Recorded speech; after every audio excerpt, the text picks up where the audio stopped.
Ovo radimo uvek kada uđemo u crkvu, jer mislimo da mora. Po rečima Isusa, ipak živimo u zabludi. Da li uvek treba da palimo sveće u crkvi za duše živih i mrtvih? Veruje se da se jedna sveća pali za jednu dušu.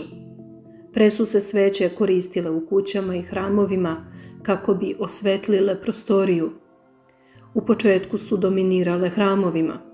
Vremenom sveća postaje simbol svetlosti koja se vezuje za dobar početak. Ja sam svetlost sveta, kaže Isus Hrist. Na osnovu ovoga možemo da zaključimo da sveća nije simbol ljudske duše. Prema ruskom svešteniku Aleksandru Belosludovu, sveća je simbol molitve, ali njen plamen ne zamenjuje molitvu. Sveća kao ikona i tamjan imaju funkciju da vernike, parohijane, dovedu u pravo raspoloženje. Stoga kupovina i paljenje sveća u crkvi prema ovom svešteniku nema nikakvu funkciju osim čiste donacije crkvi.